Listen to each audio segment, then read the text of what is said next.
before you leave your fancy palace up in iPhone land, think about the consequences. I'm Anthony from New York Tech Geeks, and this is why I hate your Android phone.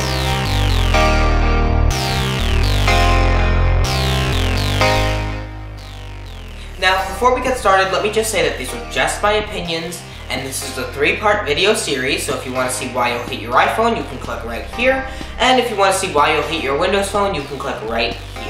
And of course, everything is linked in the comments below if you are on mobile.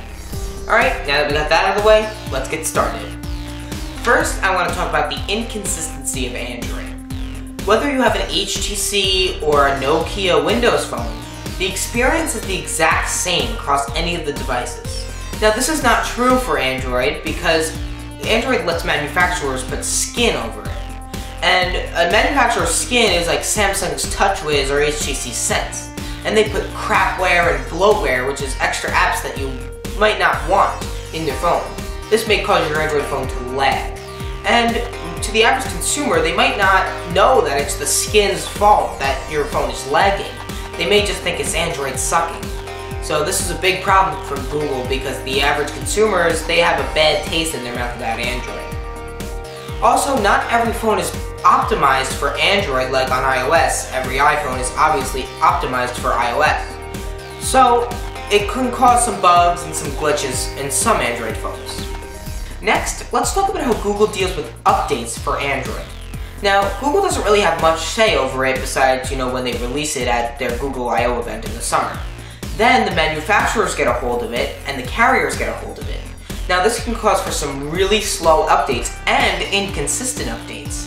To put this in perspective, on November 3rd, when the latest flavor of Android, Lollipop, came out, it came out with the Nexus 9.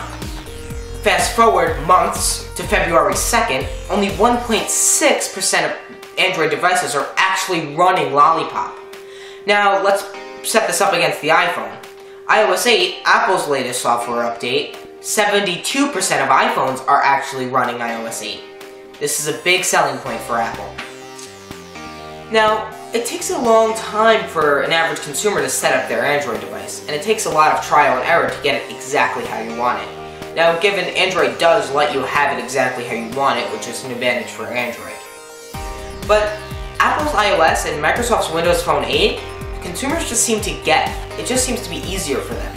And when people get their hands on an Android for the first time, it takes a little while to learn the operating system and to find your way around it. Now, iMessage is a big selling point for Apple. People just like to text over Wi-Fi.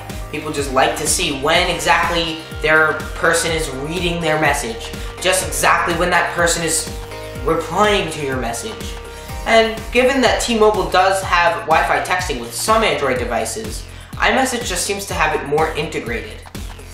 I'm Anthony for New York Tech Geeks. If you disagreed, let me know in the comments below, and make sure to like and subscribe. Thanks for watching.